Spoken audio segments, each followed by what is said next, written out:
Hi. Hi, my name's Molly, and I've decided to start a booktube channel.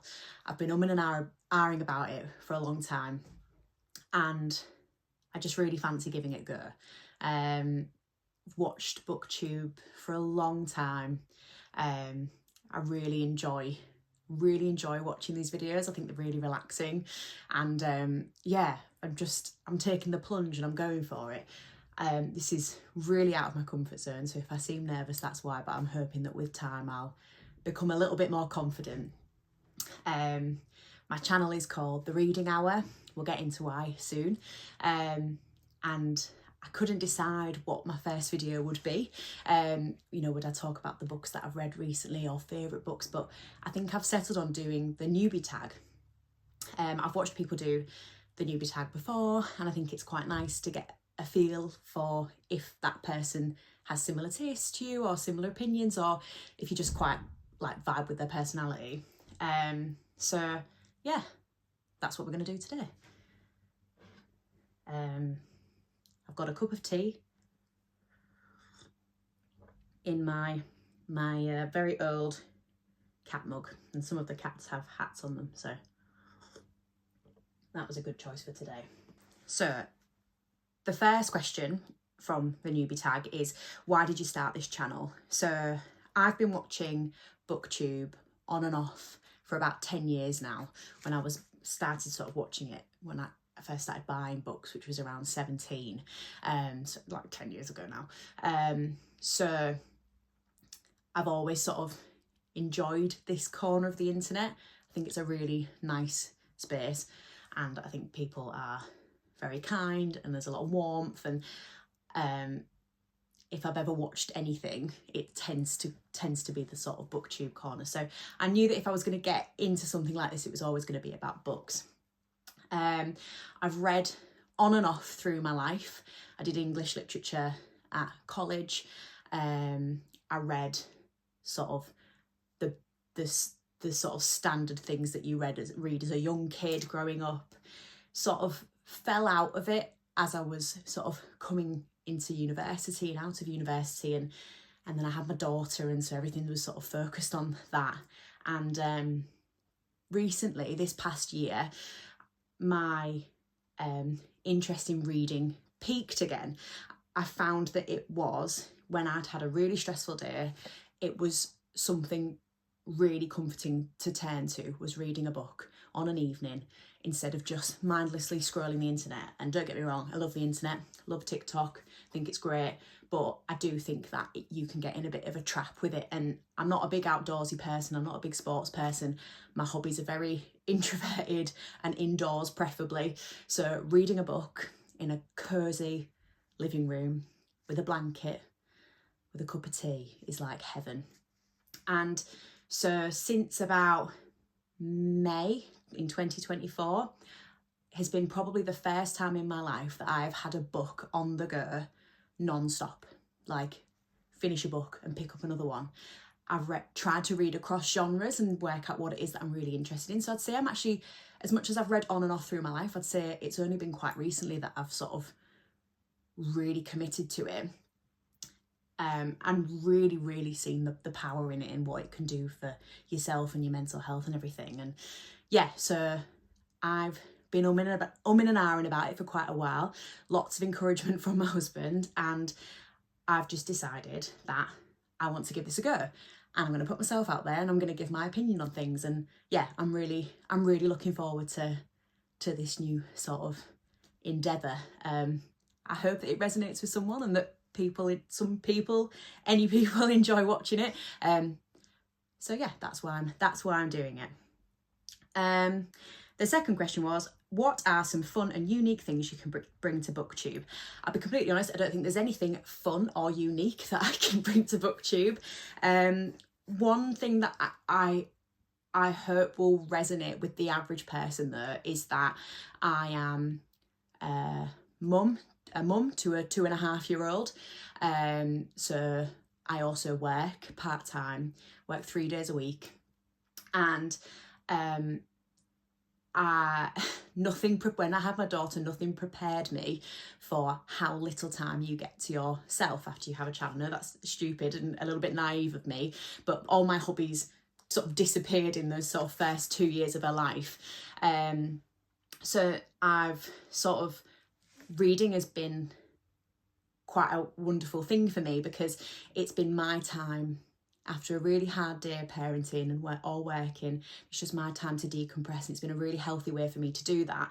So one of the things that I think I bring that's quite, like I said, I hope is going to resonate, is that the average person doesn't get that much time to read. Realistically, I might get an hour or two in the evening, maybe sometimes listen to an audiobook in the car, but generally speaking, I don't get a lot of time to do this. And so on average, I read 2 to 4 books a month. And you watch videos on Booktube and, you know, people reading so many books, and I think I need to remind myself sometimes that a lot of these people, that's their job, that's what they do all the time, and that's why they're able to sort of read that much. There are some people that have other jobs and are able to consume that many books, and I'm, you know, hats off to that. It's amazing, and I wish I could, but I can't. And so one of the things that I'm hoping I can contribute to the space is like a realistic monthly wrap up. It's like, yeah, I managed 3 books this month, I managed 2 books this month, but they were big books, and that I think that would resonate with me if I was watching people like that. Like, yeah, I can't really read 10 books a month. It's not going to happen. So I hope that speaks to somebody out there. What are you most excited for about this new channel? I think I've kind of covered that already, really. Somewhere just to talk about books and be part of that sort of community. It's quite interesting how quickly people glaze over when you talk about books, because reading a book is such a sort of intimate experience, really, isn't it? Your own thoughts and feelings as you've read that book are very personal to you. And sometimes when you talk to people about, oh, I've read this book and I really liked it, it's like, oh, cool. And it's like, oh, yeah, I'm not going to bore you to death with the details of the plot, or I can't bore you to death with the details of the plot because I'm going to spoil it for you. So I'm looking forward to being able to talk about the books that I love and the books that I didn't like so much, and why, to a community of people that are interested to hear that. So yeah, I think that's somewhere to put all my thoughts and feelings about my reading journey up to this point, somewhere to put those thoughts. Yeah, that's what I'm most excited for. Okay, why do you love reading? This sounds so fluffy, but if I look at a load of books, like a massive pile of books, or like a wall of books, I'm just like, oh my God, there's just so much there. There's so much to read about. There's so many stories to hear. There's so many perspectives to hear. And I just feel like there's something wonderful about some bits of paper giving you that experience. And I love films and I love telly, but there is something about books that it just, yeah, it's just such a wonderful experience to read a book.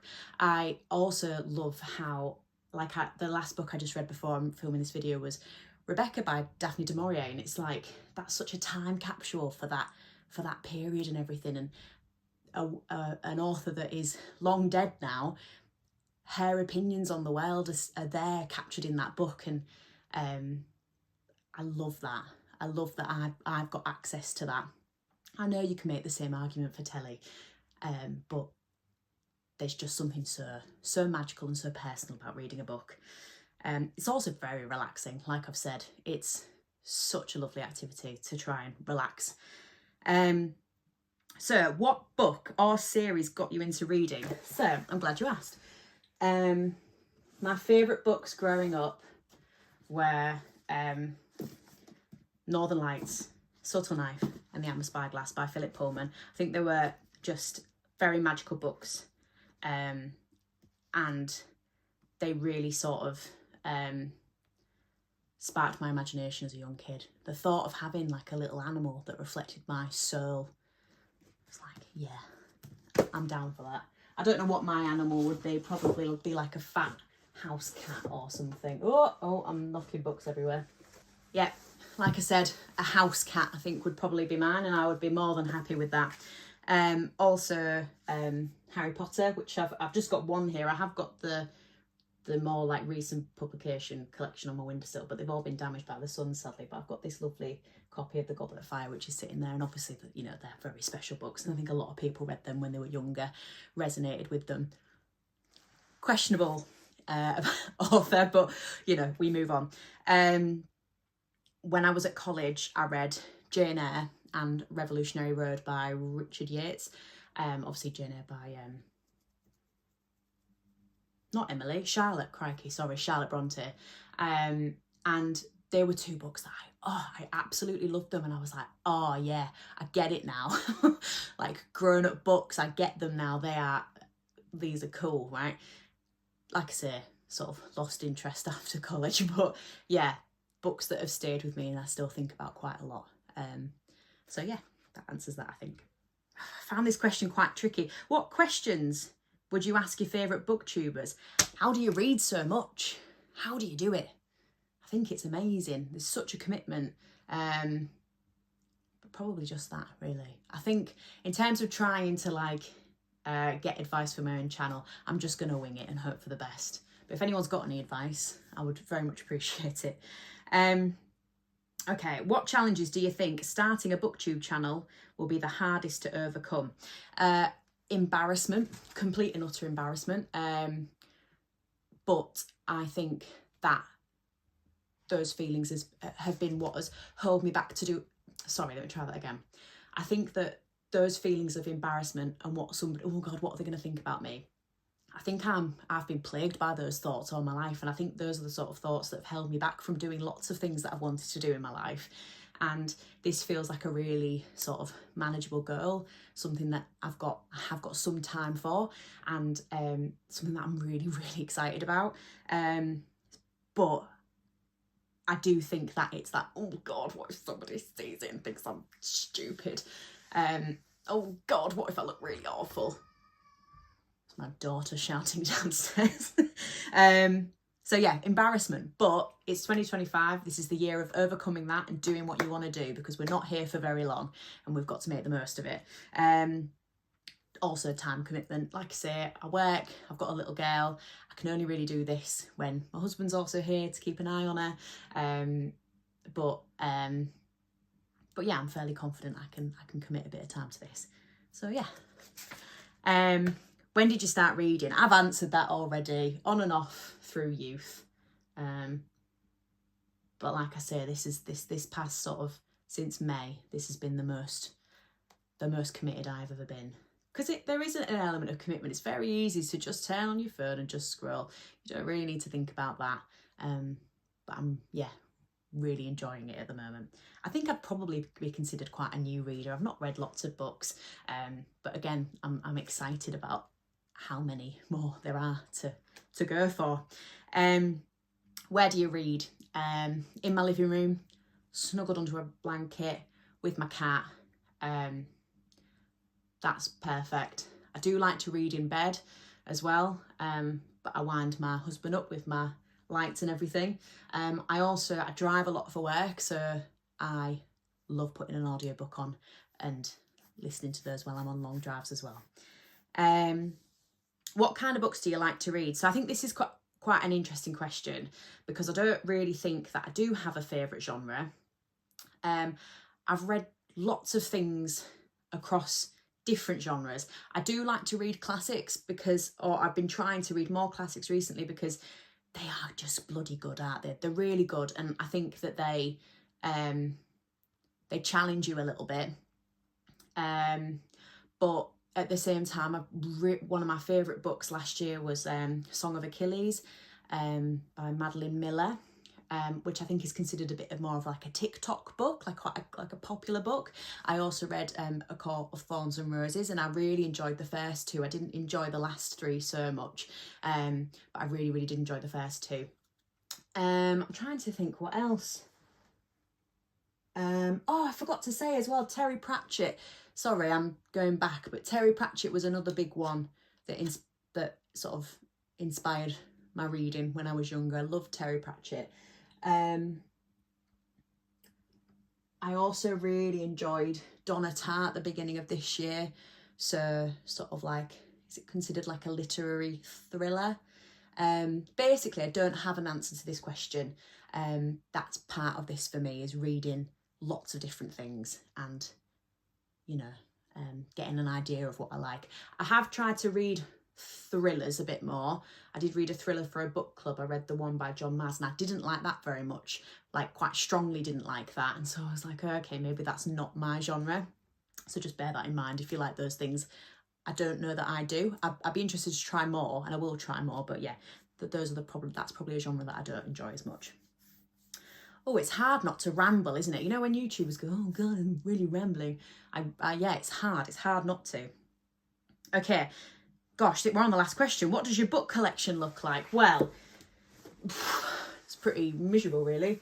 They're old books that have all been sort of stained over time. I've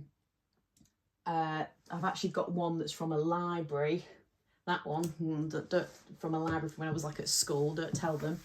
I've got quite a lot of books. I've got a lot of books that I haven't read because as with a lot of people, I think consumerism and book haul videos, you do get beguiled and buy more books than you could ever possibly read. But quite a few on here I have read. I've got another bookshelf over there. I own a Kindle, but it's got a big line through it, which is quite frustrating and I don't like when I'm reading. Maybe I'll buy myself a new one at some point. I also do like to use the library. Our local library is actually really, really good. So I do, if I'm planning to read something, I do check the library first, typically before I buy it. But I've got some quite nice books here. I've got this. I just want to share these gorgeous editions. I do like Jane Eyre and Wuthering Heights very much. I've never read anything by Anne Bronte. I think she only wrote one book, didn't she? Oh, I got that wrong.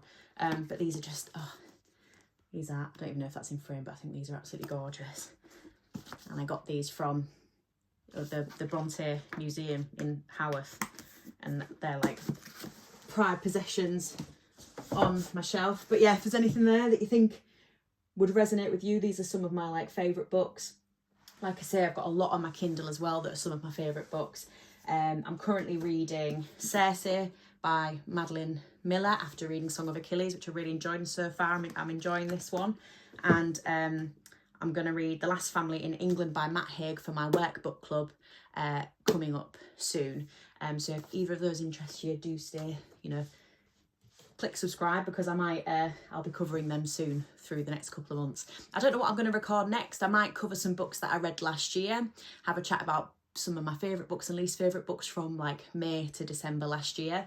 And then I'm also thinking of doing a bit of a January wrap up. So if either of those sound interesting to you, please do stick with me. Obviously new to this, any tips and tricks I'd appreciate. And yeah, thank you so much for watching.